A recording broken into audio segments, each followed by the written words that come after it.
మనం వెళ్లి సీను సౌందర్యాల ప్రేమ గురించి చెప్తే తప్పకుండా ఒప్పుకుంటాడు. పద వెళ్దాం పద. అవునమ్మా, నాది పెద్ద మనసే, నేను కాదన్ను. నేను అతి మంచోండి, అది కాదన్ను.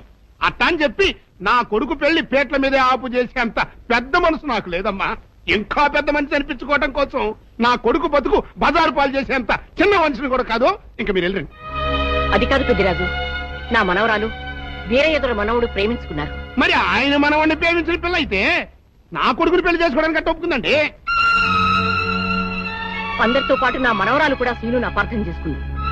తన ప్రేమ విఫలమైందన్న ఉక్రోషంతోనే మీ అబ్బాయితో పెళ్లి కొప్పుకుంది. సీను నిరపరాధిని నిరూపించడం కోసమే నేను కూడా ఇంతవరకు ఆగవలసి వచ్చింది. అంటే మీ పిల్లల ప్రేమ కోసం నా బతుకుని భాగంగా పెడతారన్నమాట. ఏమా, పిల్లని అడిగాం, మీరు సరేనన్నారు, శుభలాగా అత్యయించాం. ఇప్పుడు వాళ్ళందరూ పెళ్లికి వచ్చారు. ఇప్పుడు పెళ్లి ఆపు చేయమంటే నా పరువు ఏమవుద్దో ఒక్కసారి ఆలోచించవా? నిజమే పెద్దరాజు, ఆ మాట నిజమే. కానీ ఈ పెళ్లి జరగకపోతే ఆ పసిపిల్లలిద్దరూ బతకరు. ఈ పెళ్లి జరగకపోతే నా కొడుకు బతకడండి. అవును, నేను దక్కను, ముందు నేనే చచ్చిపోతా. ఎన్నారుగా మీ మనవడ కోసం నా కొడుకుని చంపుకోమంటారా? పెద్దరాజు గారు, నా కూతురు పెళ్లి విషయంలో వాళ్ళకి ఎలాంటి సంబంధం లేదు. మా అమ్మాయికి మీ అబ్బాయికి పెళ్లి జరిగి తిరుగుతుంది. తాతబ్బాయి, అత్తయ్య, దయచేసి నా కూతురు జీవితాన్ని నీ జీవితంలో చెయ్యి. పెద్దరాజు గారు, వీళ్ళు ఎంతకైనా తెగించిన కన్ను. అందుకే పెళ్లి తర్వాత చేసే అప్పగింతల కార్యక్రమం ఇప్పుడే చేస్తున్నాను. నా కూతురు మీకు అప్పచెప్తున్నాను. పెళ్లి చేసుకోను. ఆ మొక్క చెప్పాల్సింది ఇప్పుడు కాదు, కోళ్ళ. అమ్మయ్యా, అమ్మాయి లోపల తీసుకెళ్లి అలంకారం చేయించు. ఎల్లో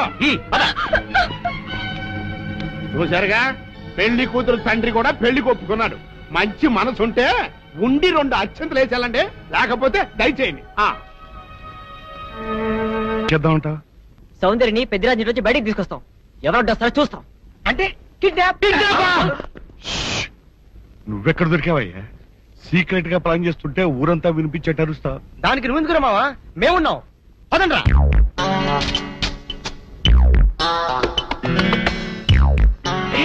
నువ్వు రావద్దు, నువ్వు ఇక్కడే ఉండవు. రండి.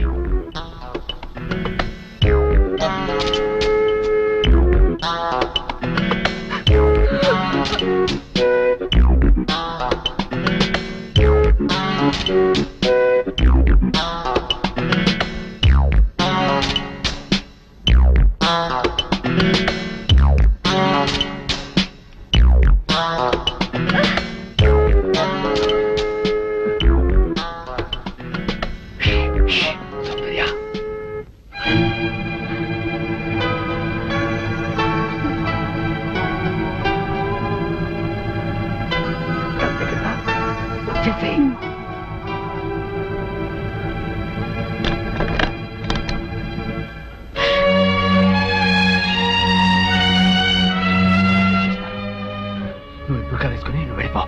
నీ తల్లి మేనేజ్ చేస్తాను. రా రా.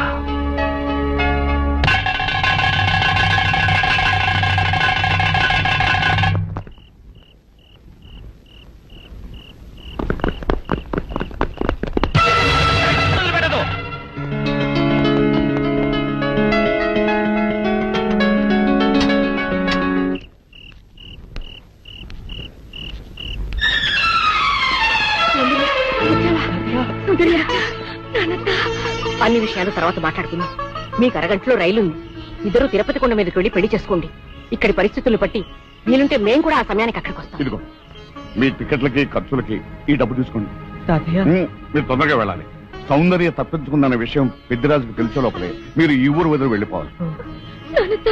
ఏం పర్వాలేదు, ధైర్యంగా ఉండండి. వెళ్ళండి, పదండి. వెళ్ళండి, వెళ్ళండి.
ఒసేయ్, ఏమిటి ఏమిటి నువ్వు చేసిన పని?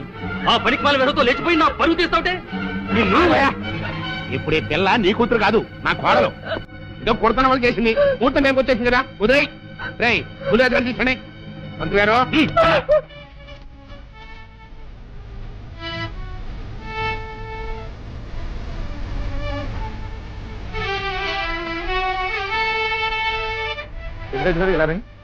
గురురాజు గారు కనపట్లేదు. కనపడబోతుందా సరిగ్గా ఇల్లంతా చూసామండి, ఎక్కడ కనపట్లేదు. అయితే ఈ పిల్లని ఎత్తుకుపోయినట్టే కుర్రాయాళ్ళు నా బుల్లిరాజు గారిని కూడా ఎత్తుకుపోయింటారా?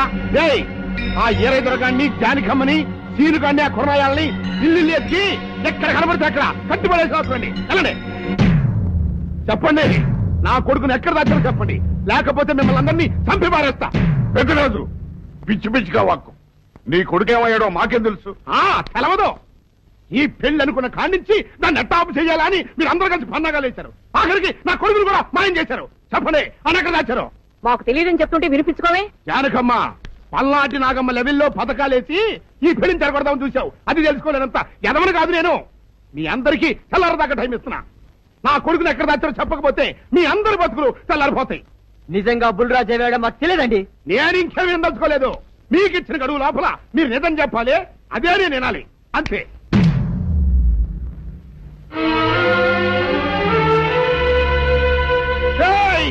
గడువు దాటిపోయిందిరా, మిమ్మల్ని అందరినీ చంపేస్తా. నిజం చెప్పండి.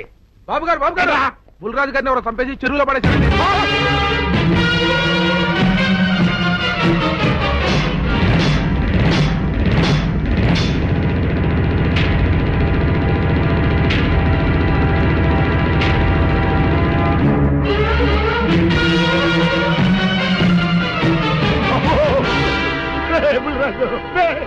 ధర్మానికి మారుపేరైన మీ కన్న కొడుకు మీద ఎవరు పగ పెంచుకున్నారో గాని మొహం నామరూపాలు లేకుండా చెక్కేశారు బాబా.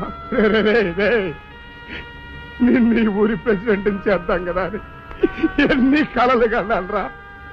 అప్పుడే నీకు నూరేళ్ళు నిండిపోయినాయిరా. బుల్రాజు వచ్చారండి గారు, రండి చూడండి ఈ ఘోరం చూడండి. పెద్ద మనుషులు అనుకున్న వాళ్ళందరూ కలిసి పన్నాగం పన్ని నా బిడ్డను పట్టలు పెట్టుకున్నారండి. నా బిడ్డ సాగు కారణమైన వాళ్ళు ఎవ్వరూ బతికి బట్ట కట్టడానికి లేదండి. ముఖ్యంగా ఈడనండి మీ ఆవేశాన్ని కాస్త తగ్గించుకోండి. అసలు మీ అబ్బాయిని ఇతనే చంపాడడానికి సాక్ష్యం ఏమిటి? ఆశ్చర్యం ఏంటండి, ఈడో పిల్లని ప్రేమించాడంట. ఆ పిల్లనే మా అబ్బాయి పెళ్లి చేసుకోపోతుంటాను. వీళ్ళందరూ కలిసి ఆ పెళ్లిని ఆపుదాన్ని చూశారండి. అది కుదరపోయేటప్పటికి ఈ ఘోరం తలపెట్టారండి. ఓకే ఓకే, మీరు ఆవేశపడకండి. ఆ విషయాలను చూసుకోవడానికి మేమున్నాం. Mister your under arrest. Constables అది తీసుకురండి. ఆగండి, ఈ హత్య చేసింది సీను కాదు. అతను కాదా? మరెవరు? నేను. జానకి అవును వీరుడు, బుల్లిరాజుని నేనే చంపాను. నువ్వు చంపావా? నేను నమ్మను. అవును, నా మనవరాలికి సీనుకి పెళ్లి చేయాలంటే వీళ్ళెవరూ ఒప్పుకోలేదు. చూస్తూ చూస్తూ వాళ్ళ ప్రేమని బలి చేయలేకపోయాను. బుల్లిరాజు దగ్గరికి వచ్చి వాళ్ళ పెళ్లికి సహకరించమని ఎంతో ప్రాధాయపడ్డాను. అతనందుకు ఒప్పుకోలేదు సరికదా. చాలా అసభ్యంగా ఒక్క రాత్రి సౌందర్య తనతో గడిపిన తర్వాత సీనుకిచ్చి పెళ్లి చేసుకోమన్నాడు. నాలో ఆవేశం పొంగింది. ఏం చేస్తున్నానో నాకే తెలియలేదు. అక్కడ ఉన్న ఇనుపు లైట్ స్టాండ్ తో బలంగా బుల్లిరాజు నెత్తి మీద కొట్టాను. ఆ తర్వాత గాని నేను చేసిందేమిటో నాకు తెలియలేదు. కానీ అప్పటికే అతని ప్రాణాలు పోయాయి. వెంటనే శవాన్ని అక్కడి నుంచి తరలించి చెరువులో తోయించాను. ఇన్స్పెక్టర్ గారు, జరిగింది చెప్పాను. ఇందులో ఎవరి ప్రమేయం లేదు. ఈ హత్య చేసింది నేను. నన్ను అరెస్ట్ చేయండి. I see. అలాగా. కానిస్టేబుల్స్ ఆవిడ అరెస్ట్ చేసి తీసుకురండి.